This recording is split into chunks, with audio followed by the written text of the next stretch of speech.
स्वागत आप सभी को आपका अपना यूट्यूब चैनल मैथ मिथिला पे। दोस्तों आज का जो सेशन हम करेंगे वो हम करेंगे व्याकरण से। किससे करेंगे? व्याकरण से करेंगे। और उसमें व्याकरण में सबसे जो कहते हैं बच्चे लोग की हार्ड सिलेबस लेसन चैप्टर है वो है समास। आइए हम सबसे आसान तरीका में आपको सब समास को बताते हैं और समास को सबसे आसान तरीका से समझने का कोशिश करते हैं। आपको ज़्यादा सा लाई लपट नहीं रखनी है उसमें समास में, क्योंकि बच्चे क्या करते हैं उसमें परिभाषा याद करने लगते हैं तो वो समझ से बाहर होता है और दिमाग में भी एडजस्ट नहीं होता। कोई ज़रूरत नहीं है, आज को आपको हम एक लाइन में समास को समझा के क्लियर कर देते हैं। तो वीडियो के अंत तक बने रहना। अगर वीडियो अच्छी लगी तो लाइक कमेंट सब्सक्राइब कर लेना और नए हैं तो बेल आइकन बटन दबा के आगे बढ़ जाना है। तो चलिए हम अपनी सेशन को स्टार्ट करते हैं समास पे। सबसे पहले आता है समास। कम से कम शब्दों में अधिक से अधिक शब्द प्रकट होने वाला को हम कहते हैं समास। कम से कम शब्दों में अधिक से अधिक शब्दों को प्रकट करने वाले को कहते हैं समास। फॉर एग्जाम्पल में हम आपको बताने हैं, इसमें सभी पद प्रधान होता है, इसमें कोई भी पद प्रधान नहीं होता है, कोई को पद का लोप हो जाता है। तो ये हम बारी बारी से आपको बताएंगे इसमें कैसे क्या करना है आपको। तो चलिए अब हम बात करते हैं समास। समास समझ गए? कम से कम शब्दों में अधिक से अधिक शब्दों को प्रकट करने वाले को कहते हैं समास। अब आता है समास के भेद। समास के मुख्यतः 6 भेद होते हैं। 6 भेद होते हैं। अब हम बात करते हैं पहला का। तो पहला है, हम इस पे लिखेंगे नहीं, लंबा हो जाएगा, हम बताते हैं आपको। पहला तत्पुरुष, दूसरा क्रमधार्य, तीसरा बहुव्रीहि, चौथा द्विगु, पांचवा द्वंद्व बोलिए, द्विगु बोलिए, आगे अव्ययी भाव समास। तो इस तरीका से तत्पुरुष, क्रमधार्य, बहुव्रीहि, तत्पुरुष समास, क्रमधार्य, बहुव्रीहि, द्विगु, द्वंद्व और अव्ययी भाव समास याद रखना आपको। अब पहला आता है तत्पुरुष समास। तो हम पहले तत्पुरुष समास की बात कर लेते हैं। तत्पुरुष समास। देखिए, आप जब परिभाषा याद करेंगे ना तो आपको परिभाषा क्या करेगा, भटकाएगा। तो आपसे क्वेश्चन परिभाषा नहीं पूछा जाता है, क्वेश्चन का एग्जाम्पल पूछा जाता है कि ये चीज़ एग्जाम्पल में है, इसका कौन से समास है, किस समास से लिया गया है। तो इस तरीक़ा से आपको याद रखना है। परिभाषा याद करने की कोई ज़रूरत नहीं है, क्योंकि आपको परिभाषा जब भी याद करेंगे तो आपको लगेगा ऐसा कि हार्ड पड़ रहा है। तो कोई ज़रूरत नहीं है, क्योंकि आपसे एग्जाम्पल पूछा जाता है, आप एग्जाम्पल याद रखिएगा तो सबसे बेस्ट होगा। मुझे उम्मीद है कि ये आप जो एग्जाम्पल याद करेंगे तो आपको हर एग्ज़ाम में कंफर्टेबल भी मिलेगा और आप आराम से टिक भी लगा सकते हैं। तो आइए हम तत्पुरुष समास के बारे में जानते हैं। इसमें सबसे पहले आपको कारक को ध्यान देना है। इसमें कारक कर्म आता है, एक करण आता है, एक संप्रदान आता है,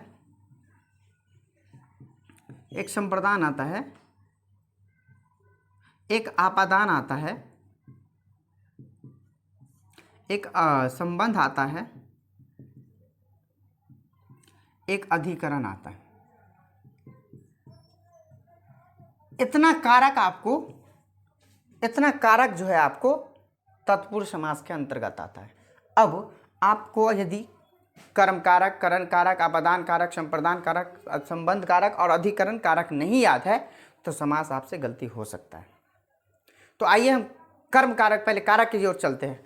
कर्म का विभक्ति चिन्ह है को, करण से, अधिकरण संप्रदान को के लिए, आपादान से, संबंध काके की, अधिकरण में पेपर।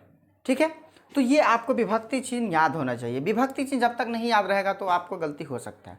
जैसे कर्म कारक में एक एग्जाम्पल आता है, चीरी मार, चीरी को मारने वाला, चीरी को मारने वाला क्या कहलाता है? चीरी मार, चीरी मार। अब देखिए इसमें क्या है, जो कर्ता तत्पुरुष है वो साइलेंट है। हम इसे जब बनाएंगे तो चीरी को मारने वाला, ठीक है। तो क्या हो गया, को आ गया, यानी कर्म का विभक्ति चिन्ह हुआ। तो कर्म का विभक्ति चिन्ह हुआ तो हम इसे क्या सा समास कहेंगे? तत्पुरुष समास कहेंगे। और यदि पूछेगा कि कौन सी कारक है तो कर्म कारक समास में है। ठीक है, क्या पूछेगा? समास पूछे तो तत्पुरुष समास, यदि पूछे कि कौन सी कारक में जाता है तो कर्म कारक में जाता है। करण इसी तरीका से आपको याद रखना है, करण से, जैसे मैं कलम से लिखता हूँ, जैसे रस से भरा रसगुल्ला, तो रस, रस भरा, रस से भरा, रस से भरा रसगुल्ला, तो रस से, तो करण से। तो इस तरीका से आपका संप्रदान, आपादान, संबंध, अधिकरण, यदि इतने तक में कोई भी ऐसा समास आ रहा है तो आपको समझ जाना है कि ये तत्पुरुष समास है। यहाँ तक क्लियर हो गया? तो वीडियो को लाइक कर लीजिए, कमेंट कर लीजिए, क्योंकि ये यहाँ तक आपको याद रखना पड़ेगा। कर्म, करण, संप्रदान, आपादान, संबंध, अधिकरण, इतना याद करना होगा। यहाँ तक अगर याद हो रहा है तो आप आसानी से तत्पुरुष समास समझ जाएंगे, क्योंकि तत्पुरुष समास के अंतर्गत में वही आ सकता है विभक्ति चिन्ह वाला। जो भी विभक्ति चिन्ह होगा उसके साथ संबंध होगा। जैसे मैं राम का भाई हूँ, संबंध बता रहा है, तो ये पूछा जाएगा कौन से तत्पुरुष समास, तत्पुरुष समास में आ जाएगा। ठीक है, तो इस तरीका से आपका तत्पुरुष समास हो गई खत्म। अब हम बात करते हैं क्रमधार्य।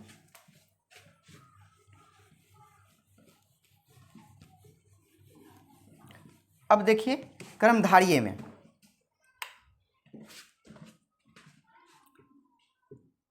कर्मधार्य समास,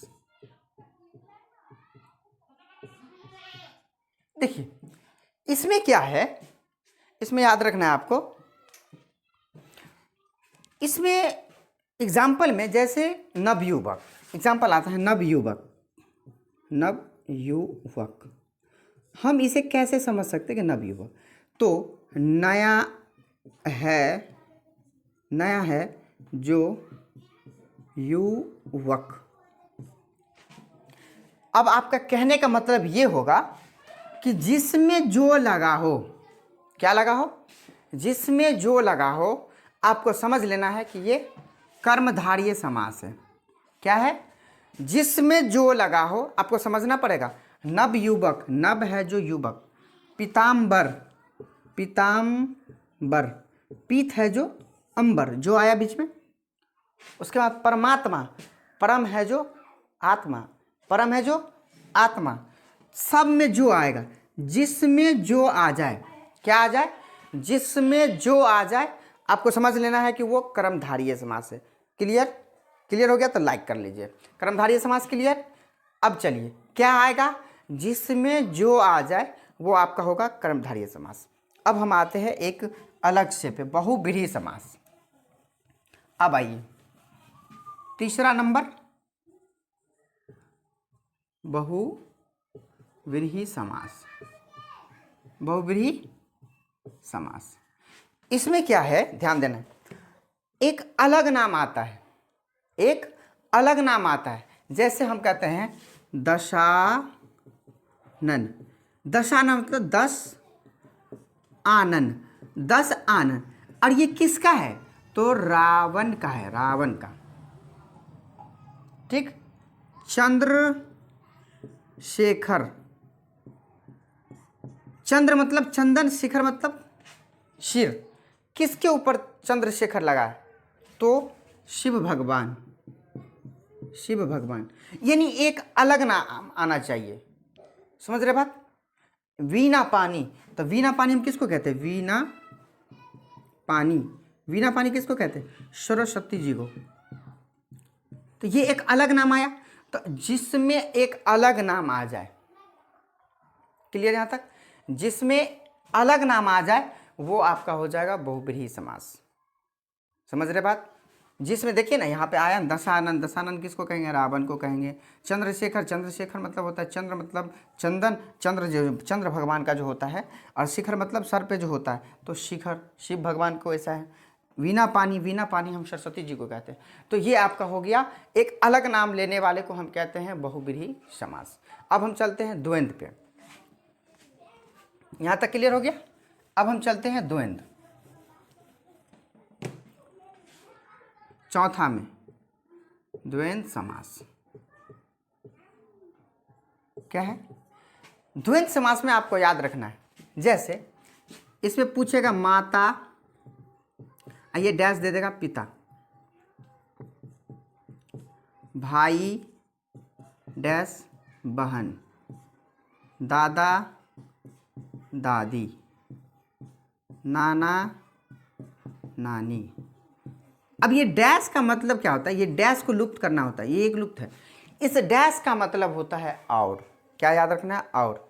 इस डैश का मतलब क्या होगा, और। जैसे माता है और पिता है, तो यदि माता और पिता नहीं रखेंगे तो हम कुछ वाक्य में कह सकते हैं माता हो गया पिता और पिता हो गया माता। इसीलिए इस डैश का मतलब होता है और। क्या होता है, ये डैश का मतलब क्या होगा, और। तो इस डैश का मतलब हुआ और। अब आपको क्वेश्चन में दे सकता है कि चोर डैश साधु। अब इस डैश का मतलब ही समझ लेना है कि और। इस डैश का मतलब क्या समझना है, और। कौन सी समास कहलाएगा, द्वंद्व समास। आई होप, मुझे उम्मीद है कि आपको क्लियर हो गया। इसी तरीका से आपका डैश राजा रानी ऐसे पूछ सकता है, माता पिता दादा दादी भाई बहन, जो भी डैश लगा है समझ जाना, ये आप और लगा है इसका मतलब, इस डैश का मतलब। और ये और लगने के बाद कौन सी समास में आ जाएगा, द्वंद्व समास में। अब हम बात कर लेते हैं द्विगु समास की।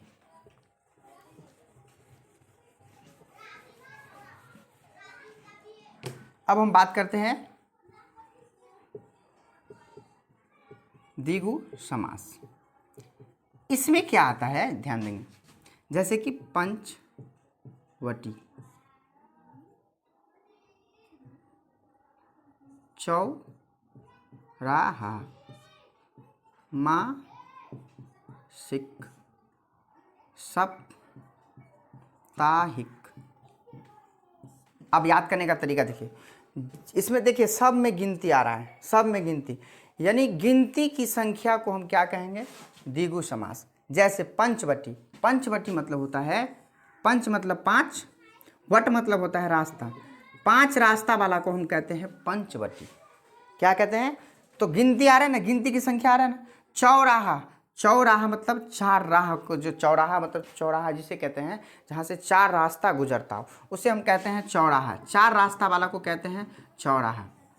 मासिक तो जानती है, महीना को कहते हैं 30 दिन का, तो 30 दिन। सब में देखिए गिनती की संख्या आ रही है, यानी गिनती की संख्या वाला को समझ लेना द्विगु समास। इतना आसान, अब आपको कभी ये परेशान नहीं करेगा, क्योंकि ये द्विगु समास आपको याद रखना है। गिनती वाला को द्विगु समास, जिसमें डैश लगा है द्वंद्व समास, जिसका एक अलग नाम आ जाए वो क्या होगा आपका बहुब्रीहि समास। उसके बाद आप जाता है जिसमें जो लगा हो कर्मधारय समास, और कर्म कारक से लेके आपको अधिकरण तक जो भी आ रहा है वो आपका तत्पुरुष समास। आई होप, मुझे उम्मीद है कि आपको समझ में आ गया होगा। अब चलिए हम आगे चलते हैं, आपको लेके चलते हैं 6ठा नंबर अव्ययी भाव समास।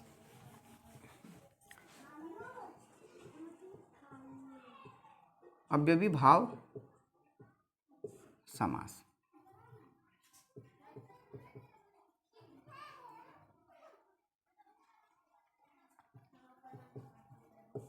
देखिए इसमें क्या होता है, ध्यान देते हैं। प्रति माह, एका एक, प्रत्येक दिन,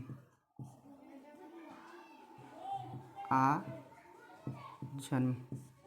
इसमें क्या है कि कोई भी काम को यदि हम लगातार करते रहते हैं, जैसे कि यहाँ पे आता है रातों रात। देखिए प्रति माह मतलब होता है कि हम लगातार उस माह में उस चीज़ को करते हैं। जैसे मासिक, प्रति महीना, प्रति महीना मतलब क्या होता है, जैसे 1 से 1 तारीख हुआ तो 1 महीना हुआ प्रति महीना, फिर अगला महीना आएगा प्रति महीना। जैसे कि कोई किसी को यदि सैलरी देता है तो क्या बोलता है, हम आपको प्रति महीना सैलरी देंगे। तो लगातार महीना जो आता रहेगा उसमें हम आपको सैलरी, जिसमें लगातार का बोध हो जाए वो आपका अव्ययी भाव समास कहलाएगा। प्रति माह, एकाएक मतलब होता है लगातार, एकाएक कोई काम को हम करते रहना, ये लगातार कहलाता है। जिसमें एकाएक आ जाए अव्ययी भाव। प्रत्येक दिन मतलब वही काम को डेली बाय डेली करते रहना अव्ययी भाव समास कहलाता है। आ जन्म, जन्म से पहले, आ जन्म मतलब होगा जन्म से पहले वाला समय, अव्ययी भाव समास। रातों रात मतलब हम उस काम को रातों रात करके कंप्लीट कर लिए, ये आपका अव्ययी भाव समास। तो यहाँ तक आपका अव्ययी भाव समास में कोई दिक्कत है तो आप मुझे कमेंट करके बताइए। मुझे उम्मीद है कि आप तक को ये समझ में आ गया होगा। अब आपको परिभाषा याद करने की कोई ज़रूरत नहीं है। अगर वीडियो अच्छी लगी हो तो लाइक कमेंट सब्सक्राइब कर लीजिएगा, दोस्तों में शेयर कर लीजिएगा। चलिए फिर मिलते हैं हम अगले वीडियो में। जब तक कि आप लोग को आज समास का चैप्टर हम खत्म कर दिए, कारक भी बता दिया है, तो आप लोग जाकर पीछे वाले वीडियो में देख सकते हैं। चलिए फिर मिलते हैं, थैंक यू।